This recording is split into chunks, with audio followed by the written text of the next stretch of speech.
Kilometre का विशाल network खड़ा हो चुका है, जिसका लाभ प्रतिदिन लगभग 85 लाख से अधिक यात्रियों को मिल रहा है।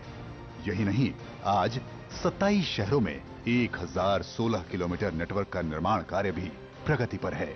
इन 6.5 सालों में देश में आधुनिक तकनीकी के विकास व स्वावलंबन, मानव संसाधनों के कौशल विकास तथा मेक इन इंडिया मैन्युफैक्चरिंग को नई दिशा मिली है।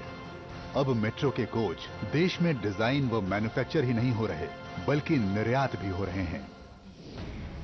इन प्रयासों से मेट्रो कोच के निर्माण की लागत 12 करोड़ से घटकर 8 करोड़ रह गई है। Signalling, rolling stock, design, NCMC card, platform screen door जैसे क्षेत्रों में भारत तेजी से आत्मनिर्भरता की ओर बढ़ रहा है। आई मेट्रोज नॉलेज शेयरिंग के द्वारा एफिशिएंसी बढ़ाने के प्रयासों को साकार कर रहा है। मेट्रो सेक्टर कंजेशन कम करने, प्रदूषण पर लगाम लगाने, सार्वजनिक परिवहन का प्रयोग बढ़ाने, रोजगार के अवसर और जीवन की गुणवत्ता बढ़ाने के साथ साथ स्वच्छ ऊर्जा के प्रयोग द्वारा कार्बन फुटप्रिंट को कम कर शहरों को नई पहचान दे रहा है।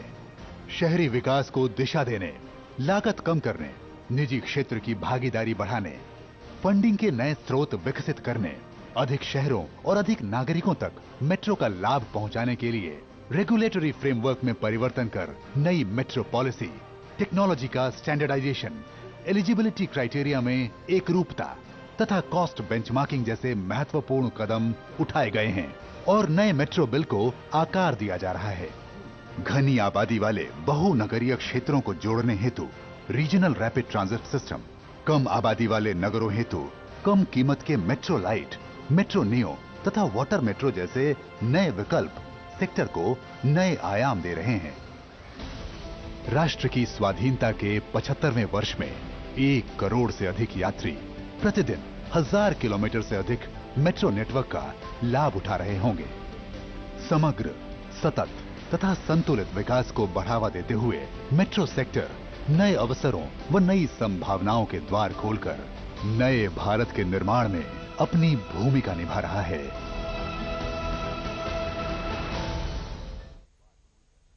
केंद्रीय आवासन और शहरी कार्य मंत्रालय भारत सरकार के सौजन्य से देश भर की मेट्रो ने पिछले 6.5 सालों में अभूतपूर्व विकास किया है।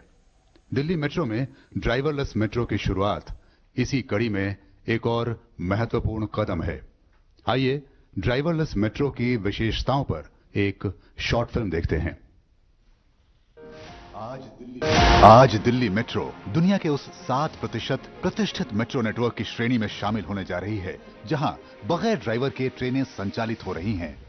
अब ट्रेन ड्राइवर को जल्द सुबह, देर रात और ऑफ पीक आवर्स में ट्रेनों को डिपो से रोजाना निकालने, ले जाने एवं टेस्टिंग करने वाली एक्टिविटीज से फ्रीडम मिल जाएगी, क्योंकि फुल्ली ऑटोमेटेड ट्रेनें ऑपरेशन कंट्रोल सेंटर के सुपरविजन में स्वयं ही सभी सिस्टमों को मात्र 10 मिनट में चेक कर लेंगी और यात्री सेवाओं के लिए रवाना हो जाएंगी। तकनीकी रूप से एडवांस्ड इन ट्रेनों में अब ह्यूमन एरर की गुंजाइश भी नहीं रहेगी। अत्याधुनिक टेक्नोलॉजी से लैस ये ट्रेनें पहले से ज्यादा विश्वसनीय, नियमित, सुरक्षित और सुगम यात्रा का अनुभव कराएंगी और जून 2021 तक 57 किलोमीटर लंबी पिंक लाइन पर भी दौड़ने लगेंगी। आज इन फुल्ली ऑटोमेटेड चालक रहित ट्रेन सेवाओं का दिल्ली मेट्रो की 37 किलोमीटर लंबी मेजेंटा लाइन पर माननीय प्रधानमंत्री के कर कमलों द्वारा होने जा रहा है शुभारंभ। वो ऐतिहासिक घड़ी जिसका हम सब बेसब्री से इंतजार कर रहे हैं। मैं पूरे आदर पूर्वक अनुरोध करूंगा माननीय प्रधानमंत्री श्री नरेंद्र मोदी जी से कि वो वीडियो कॉन्फ्रेंसिंग के जरिए प्लैग का अनावरण करते हुए देश की प्रथम चालक रहित मेट्रो ट्रेन सेवा का शुभारंभ करें।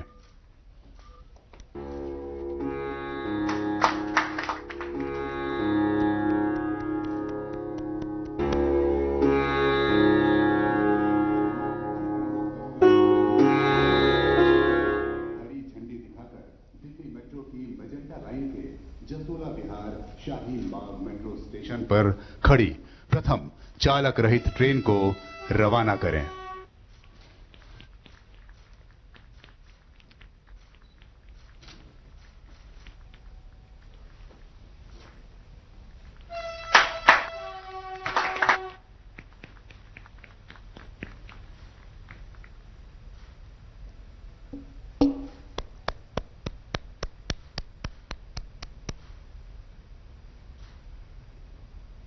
बहुत बहुत धन्यवाद माननीय प्रधानमंत्री जी। आइए अब हम नेशनल कॉमन मोबिलिटी कार्ड के बारे में एक लघु फिल्म का अवलोकन करते हैं, जिसका माननीय प्रधानमंत्री जी ने अपने one nation one card vision के तहत पिछले साल अहमदाबाद में अनावरण किया था और जिसके जरिए अब दिल्ली मेट्रो में भी एयरपोर्ट एक्सप्रेस लाइन पर यात्रा करना आज से आरंभ हो जाएगा।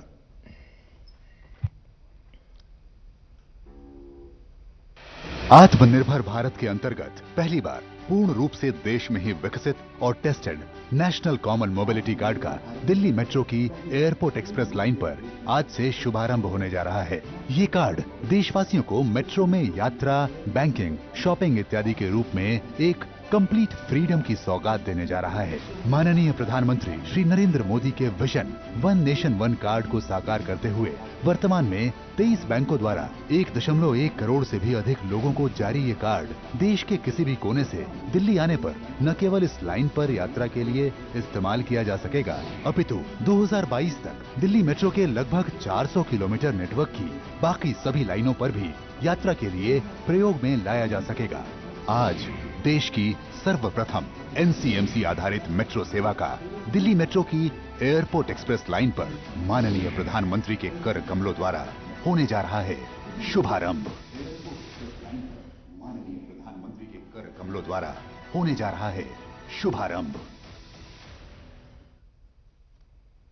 एक बार फिर से मैं माननीय प्रधानमंत्री महोदय से निवेदन करूंगा कि वे रिमोट से एनसीएमसी फ्लैग का अनावरण कर देश में पहली बार किसी भी मेट्रो सिस्टम में लागू होने जा रहे इस एनसीएमसी आधारित वन नेशन वन कार्ड सेवा का शुभारंभ करें।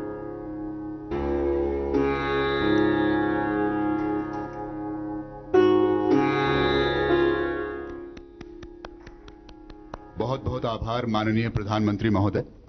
आत्मनिर्भर भारत के रूप में एक नए राष्ट्र का निर्माण करने वाले माननीय प्रधानमंत्री जी, अब हम बहुत ही आदर के साथ अनुरोध करेंगे कि अपने आशीर्वचनों से हमारा मार्गदर्शन करें। केंद्रीय मंत्रिमंडल के मेरे सहयोगी श्री हरदीप सिंह पुरी जी, दिल्ली के मुख्यमंत्री श्रीमान अरविंद केजरीवाल जी, डीएमआरसी के मैनेजिंग डायरेक्टर श्री मंगू सिंह जी, देश में चल रही मेट्रो परियोजनाओं के वरिष्ठ पदाधिकारीगण और मेरे प्यारे भाइयों और बहनों, मुझे आज से लगभग 3 साल पहले मैजेंटा लाइन के उद्घाटन का सौभाग्य मिला था। आज फिर इसी रूट पर देश की पहली पूरी तरह से ऑटोमेटेड मेट्रो, जिसको हम बोलचाल की भाषा में ड्राइवरलेस मेट्रो भी कहते हैं, इसका उद्घाटन करने का अवसर मिला। ये दिखाता है कि भारत कितनी तेजी से स्मार्ट सिस्टम की तरफ आगे बढ़ रहा है। आज नेशनल कॉमन मोबिलिटी कार्ड, इससे भी दिल्ली मेट्रो जुड़ रही है।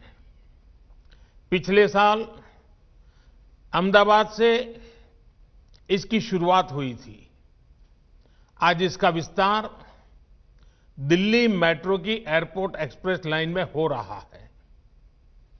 आज का यह आयोजन अर्बन डेवलपमेंट को अर्बन रेडी और फ्यूचर रेडी करने का प्रयास है। साथियों, भविष्य की जरूरतों के लिए देश को आज तैयार करना, आज काम करना, ये गवर्नेंस का अहम दायित्व है। लेकिन कुछ दशक पहले से जब शहरीकरण, अर्बनाइजेशन का असर और अर्बनाइजेशन का भविष्य दोनों ही बिल्कुल साफ था, उस समय एक अलग ही रवैया देश ने देखा। भविष्य की जरूरतों को लेकर उतना ध्यान नहीं था, आधे अधूरे मन से काम होता था, भ्रम की स्थिति बनी रहती थी। उस समय तेजी से शहरीकरण हो रहा है, लेकिन इसके आफ्टर इफेक्ट्स से निपटने के लिए हमारे शहरों को उतनी तेजी से तैयार नहीं किया गया। परिणाम ये हुआ कि देश के बहुत से हिस्सों में शहरी इंफ्रास्ट्रक्चर की मांग और पूर्ति में बहुत ज्यादा अंतर आ गया। साथियों, इस सोच से अलग आधुनिक सोच ये कहती है, शहरीकरण को चुनौती न मानकर एक अवसर की तरह इस्तेमाल किया जाए। एक ऐसा अवसर जिसमें हम देश में बेहतर इंफ्रास्ट्रक्चर बना सकते हैं, एक ऐसा अवसर जिसमें हम ईज ऑफ लिविंग बढ़ा सकते हैं। सोच का ये अंतर शहरीकरण के हर आयाम में दिखता है। देश में मेट्रो रेल का निर्माण भी इसका एक उदाहरण है। दिल्ली में ही मेट्रो की चर्चा बरसों तक चली, लेकिन पहली मेट्रो चली अटल जी के प्रयासों से। यहां तो मेट्रो सर्विस के इतने एक्सपर्ट्स इस कार्यक्रम में जुड़े हैं, वो भी इसे भली भांति जानते हैं कि मेट्रो निर्माण की क्या स्थिति थी। साथियों, साल 2014 में जब हमारी सरकार बनी, उस समय सिर्फ 5 शहरों में मेट्रो रेल थी। आज 18 शहरों में मेट्रो रेल की सेवा है। वर्ष 2025 तक हम इसे 25 से ज्यादा शहरों तक विस्तार देने वाले हैं। साल 2014 में देश में सिर्फ 248 kilometre 248 kilometre metro line operation थी। आज ये करीब 3 गुनी यानी 700 किलोमीटर से ज्यादा है। वर्ष 2025 तक हम इसका विस्तार 1700 किलोमीटर 1700 किलोमीटर तक करने का प्रयास कर रहे हैं।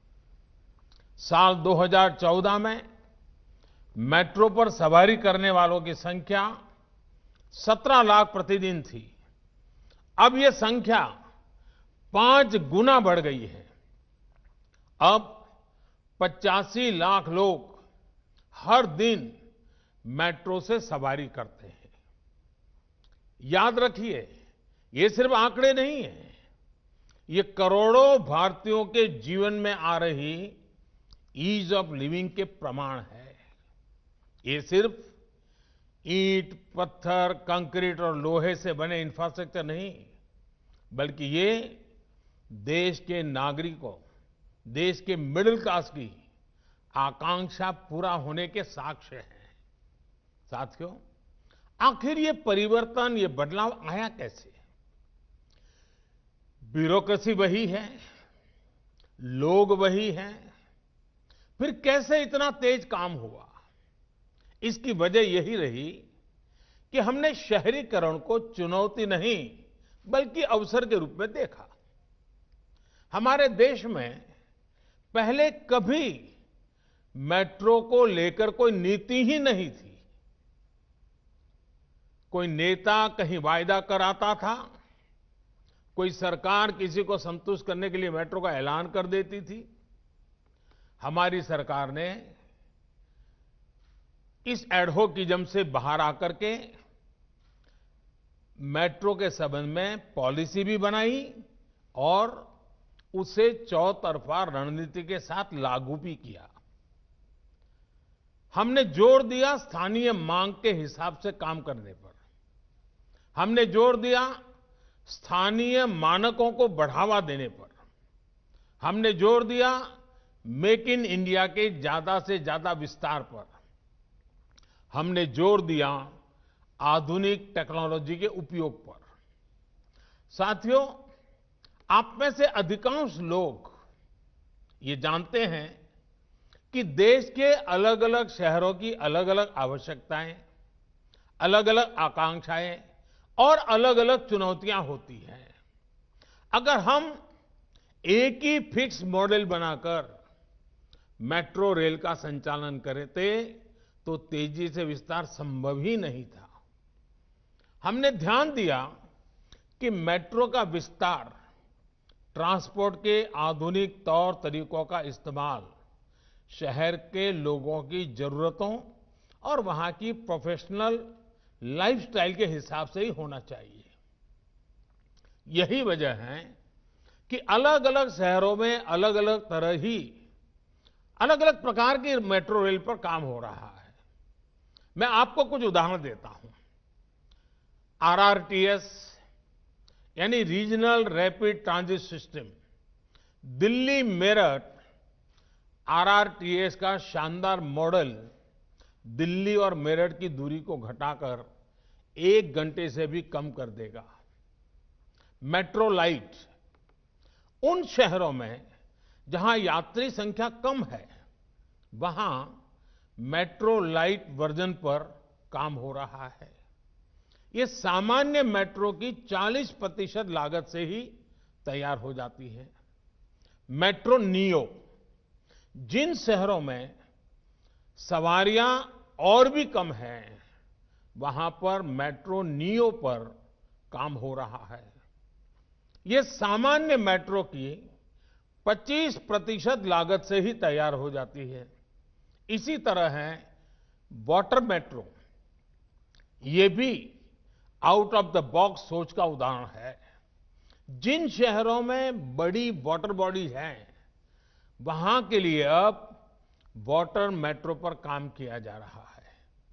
इससे शहरों को बेहतर कनेक्टिविटी के साथ ही उनके पास मौजूद द्वीपों के लोगों को लास्ट माइल कनेक्टिविटी का लाभ मिल सकेगा। कोच्चि में यह काम तेजी से चल रहा है और साथियों, हमें यह भी ध्यान रखना है कि मेट्रो आज सिर्फ सुविधा संपन्न पब्लिक ट्रांसपोर्ट का माध्यम भर नहीं है, ये प्रदूषण कम करने का भी बहुत बड़ा जरिया है। मेट्रो नेटवर्क के कारण सड़क से हजारों वाहन कम हुए हैं, जो प्रदूषण का और जाम का कारण बनते थे। साथियों, मेट्रो सर्विसेज के विस्तार के लिए मेक इन इंडिया भी उतना ही महत्वपूर्ण है। मेक इन इंडिया से लागत कम होती है, विदेशी मुद्रा बचती है और देश में ही लोगों को ज्यादा से ज्यादा रोजगार मिलता है। रोलिंग स्टॉक के मानकीकरण से जहां भारतीय मैन्युफैक्चरर्स को फायदा हुआ है, वहीं हर कोच की लागत अब 12 करोड़ से घटकर 8 करोड़ पहुंच गई है। साथियों, आज 4 बड़ी कंपनियां देश में ही मेट्रो कोच का निर्माण कर रही हैं। दर्जनों कंपनियां मेट्रो कंपोनेंट्स के निर्माण में जुटी हैं। इससे मेक इन इंडिया के साथ ही आत्मनिर्भर भारत के अभियान को मदद मिल रही है। साथियों, आधुनिक से आधुनिक तकनीक का इस्तेमाल ये समय की मांग है। अभी मुझे बिना ड्राइवर के चलने वाली मेट्रो रेल का उद्घाटन करने का अवसर मिला है। आज इस उपलब्धि के साथ ही हमारा देश दुनिया के उन चुनिंदा देशों में शामिल हो गया है जहां इस तरह की सुविधा है। हम ऐसे ब्रेकिंग सिस्टम के भी प्रयोग कर रहे हैं जिनमें ब्रेक लगाने पर 50% ऊर्जा वापस ग्रिड में चली जाती है। आज मेट्रो रेल में 130 मेगावाट सोलर पावर का इस्तेमाल किया जा रहा है, जिसे बढ़कर 600 मेगावाट तक ले जाने का इरादा है। आर्टिफिशियल इंटेलिजेंस उसका उपयोग करते हुए आर्टिफिशियल इंटेलिजेंस लेस प्लेटफॉर्म और स्क्रीनिंग दरवाजे, इन आधुनिक तकनीकों पर भी काम तेजी से चल रहा है। साथियों, आधुनिकीकरण के लिए एक ही तरह के मानक और सुविधाएं उपलब्ध कराना बहुत जरूरी है। राष्ट्रीय स्तर पर कॉमन मोबिलिटी कार्ड इसी दिशा में एक बड़ा कदम है। कॉमन मोबिलिटी कार्ड का लक्ष्य बिल्कुल स्पष्ट है। आप जहां कहीं से भी यात्रा करें, आप जिस भी पब्लिक ट्रांसपोर्ट से यात्रा करें, ये एक कार्ड आपको इंटीग्रेटेड एक्सेस देगा। यानी एक कार्ड ही हर जगह के लिए पर्याप्त है। ये हर जगह चलेगा। साथियों, मेट्रो के सफर करने वाले जानते हैं किस तरह अक्सर सिर्फ एक टोकन लेने के लिए कितनी कितनी देर लाइन में लगे रहना होता है। दफ्तर या कॉलेज पहुंचने में देर हो रही है और ऊपर से टिकट की परेशानी। मेट्रो से उतर भी गए तो बस का टिकट। आज जब हर किसी के पास समय की कमी है तो रास्तों में समय नहीं गंवाया जा सकता।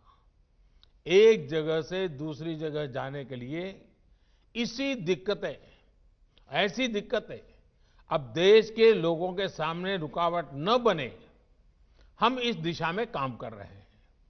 साथियों, देश के सामर्थ्य और संसाधनों का देश के विकास में सही इस्तेमाल हो, ये हम सभी की जिम्मेदारी है। आज तमाम व्यवस्थाओं को एकीकृत करके देश की ताकत को बढ़ाया जा रहा है। एक भारत श्रेष्ठ भारत को मजबूत किया जा रहा है। One nation one mobility card की तरह ही बीते वर्षों में हमारी सरकार ने देश की व्यवस्थाओं का एकीकरण करने के लिए अनेक काम किए हैं। वन नेशन वन फास्टैग ने देश भर के हाईवे पर ट्रैवल सीमलेस हुआ, अनावश्यक रोक टोक रुकी है, जाम से मुक्ति मिली है, देश का समय और देरी से होने वाला नुकसान कम हुआ है। वन नेशन वन टैक्स यानी जीएसटी ने देश भर में टैक्स का जाम समाप्त हुआ है। डायरेक्ट टैक्स से जुड़ी व्यवस्था एक जैसी हुई है। One nation one power grid, इससे देश के हर हिस्से में पर्याप्त और निरंतर बिजली की उपलब्धता सुनिश्चित हो रही है। बिजली का नुकसान कम हुआ है। One nation one gas grid, इससे समंदर से दूर देश के उन हिस्सों को सीमलेस गैस कनेक्टिविटी सुनिश्चित हो रही है जहां गैस आधारित जीवन और अर्थव्यवस्था पहले सपना हुआ करता था। One nation one health insurance scheme यानी आयुष्मान भारत से देश के करोड़ों लोग एक राज्य में ही नहीं बल्कि पूरे देश में कहीं भी इसका लाभ ले रहे हैं। One nation one ration card, इससे भी एक स्थान से दूसरे स्थान जाने वाले नागरिकों को नया राशन कार्ड बनाने के चक्करों से मुक्ति मिली है। एक राशन कार्ड से पूरे देश में कहीं भी सस्ते राशन की सुविधा संभव हो पाए हैं। इसी तरह नए कृषि सुधारों और इनाम जैसी व्यवस्थाओं से one nation one agriculture market की दिशा में देश आगे बढ़ रहा है। साथियों, देश का हर छोटा बड़ा शहर 21वीं सदी के भारत की अर्थव्यवस्था का बड़ा सेंटर होने वाला है। हमारी दिल्ली तो देश की राजधानी भी है। आज जब 21वीं सदी का भारत दुनिया में नई पहचान बना रहा है तो हमारी राजधानी में वो भव्यता रिफ्लेक्ट होनी चाहिए। इतना पुराना शहर होने की वजह से इसमें चुनौतियां जरूर है, लेकिन इन चुनौतियों के साथ ही हमें इसको आधुनिकता की नई पहचान भी देनी है। इसलिए आज दिल्ली को आधुनिक स्वरूप देने के लिए अनेकों प्रयास किए जा रहे हैं। दिल्ली में इलेक्ट्रिक मोबिलिटी को बढ़ाने के लिए सरकार ने इनकी खरीद पर टैक्स में भी छूट दी है। दिल्ली की सैकड़ों कॉलोनियों का नियमितीकरण हो या फिर झुग्गियों में रहने वाले परिवारों को बेहतर आवास देने का प्रयास, दिल्ली की पुरानी सरकारी इमारतों को आज की जरूरत के अनुसार एनवायरमेंटल फ्रेंडली बनाया जा रहा है। जो पुराना इंफ्रास्ट्रक्चर है उसको आधुनिक टेक्नोलॉजी आधारित इंफ्रास्ट्रक्चर से बदला जा रहा है। साथियों, दिल्ली में पुराने टूरिस्ट डेस्टिनेशन के अलावा 21वीं सदी के नए आकर्षण भी हो, इसके लिए काम जारी है। Delhi international conference, international exhibition, international business tourism इसका अहम सेंटर होने वाला है। इसके लिए द्वारका में देश का सबसे बड़ा सेंटर बन रहा है। इसी तरह एक और जहां नई संसद भवन के निर्माण का काम शुरू हुआ है, वहीं एक बहुत बड़े भारत वंदना पार्क को भी तैयार किया जा रहा है। ऐसे हर काम से दिल्ली वालों के लिए हजारों रोजगार भी बन रहे हैं और शहर की तस्वीर भी बदल रही है। दिल्ली 130 करोड़ से अधिक आबादी की दुनिया की बड़ी आर्थिक और सामरिक ताकत की राजधानी है। उसी भव्यता के दर्शन यहां होने चाहिए। मुझे विश्वास है कि हम सब मिलकर काम करते हुए दिल्ली के नागरिकों का जीवन और बेहतर बनाएंगे, दिल्ली को और आधुनिक बनाएंगे। एक बार फिर नई सुविधाओं के लिए मैं देश को भी और दिल्ली वासियों को भी बहुत बहुत बधाई देता हूं। धन्यवाद।